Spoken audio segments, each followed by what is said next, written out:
అంటే ఇక్కడ తన గొప్పతనం చెప్పుకోవడం కంటే అమ్మకి ధైర్యం కలిగించడం ఆయన యొక్క ఉద్దేశం. అందుకే ఒక్కడు వచ్చి ఇంత నిర్వాహకం చేశాడే, మరి ఇంకా గొప్పవాళ్ళ వాళ్ళందరూ వస్తే ఆహా విజయం తప్పకుండా వస్తుందని అమ్మకి ధైర్యం కలిగించాలి. అది అక్కడి సందర్భం. ఈ విధంగా చెప్పాడు. అంత వినయంగా అక్కడ మాట్లాడాడు. దాసోహం కోసలేంద్రస్య అన్నాడు. అదే సమయంలో వేల కొలది రావణులైనా నా ముందు నిలబడలేడు అని వీరత్వాన్ని ప్రకటించి గడగడలాడించాడు లంకని. సీతమ్మ దగ్గర ఎంత వినయంగా ధైర్యాన్ని చెప్పాడో, రావణాది రాక్షసుల ముందు అంత ప్రతాపంగా తనకున్న గొప్పతనాన్ని చెప్పాడు. పైగా అంత గొప్పగా చెప్పారంటే దాసోహం కోసలేంద్రస్య, రామచంద్రమూర్తి దాసుణ్ణి, కానీ నా ముందు వేల కొలది రావణులు కూడా నిలబడలేరు. నరావణ సహస్రమే యుద్ధే ప్రతిబలం భవేత్. ఈ చెప్పడంలో దాసుడి ముందే నిలబడలేనప్పుడు అసలు వాడుస్తే ఏమైపోతానో భయం లంకకు కలిగించారండి ఇక్కడ. పైగా అంతలో వినయంగా ఇంతవాడే కనబడతాడు, అంతలో ప్రతాపంతో అంతవాడే కనబడతాడు. ప్రతాపాంజనేయుడు ఆయనే, ప్రసన్నాంజనేయుడు ఆయనే.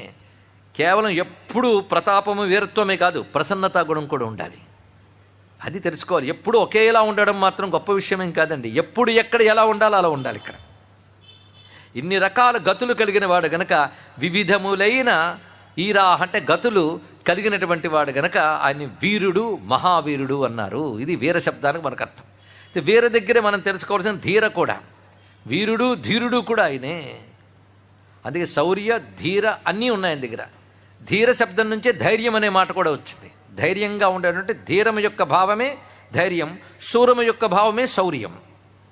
ధీరుడు అంటే నిన్ననే మనం అర్థం చెప్పుకున్నాం.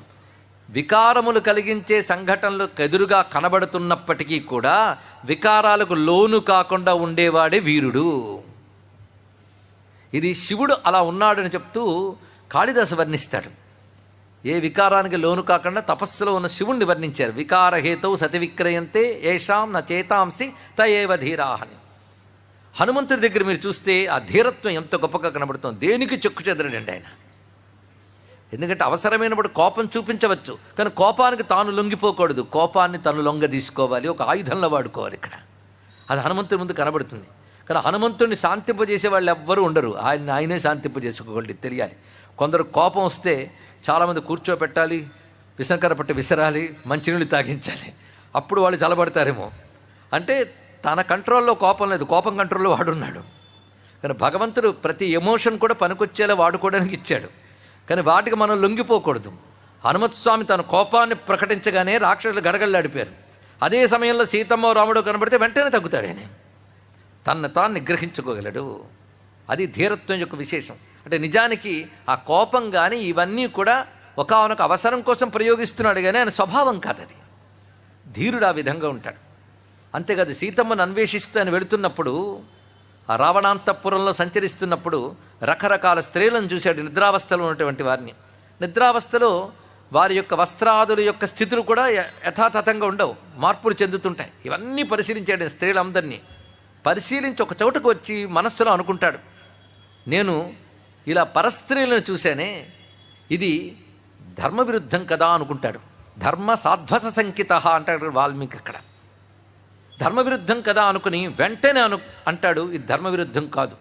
ఎందుకంటే నేను సీతాన్వేషణలో భాగంగా వెళుతూ చూసేనే తప్ప ఆ చూసినప్పుడు నా మనస్సుకి ఏ వికారము కలగలేదు. నగమే మనస కించిత్ వైకృత్యం ఉపపద్యతే. నా మనసులో ఏమాత్రం వికారం కలగలేదు. ఎందుకంటే దృష్టి అంటే కళ్ళు చూసేది కాదు, మనస్సు చూసేది. గొప్ప మాట చెప్పాడు ఇక్కడ. అందుకు మనోహి సర్వభూతానాం, మనస్సు ప్రధానమైనటువంటిది. నా మనోదృష్టికి ఏ వికారం కలగలేదు కనుక నా మనస్సులో కించిత్ కూడాను వికారం కలగలేదు. సీతమ్మ ఉందా లేదా అని చూసుకుంటూ వచ్చేసాడు, కానీ మనోవికారానికి లోను కాలేదు. కనుక ఏ వికారానికి నేను లోను కాలేదు కనుక మనస్సు ప్రధానం కనుక నాది ధర్మలోపం లేదు అని తనే అనుకున్నాడు. అంటే ఉత్తమ పురుషులకి వారికి వారే ఆత్మ పరిశీలన చేసుకుంటారు.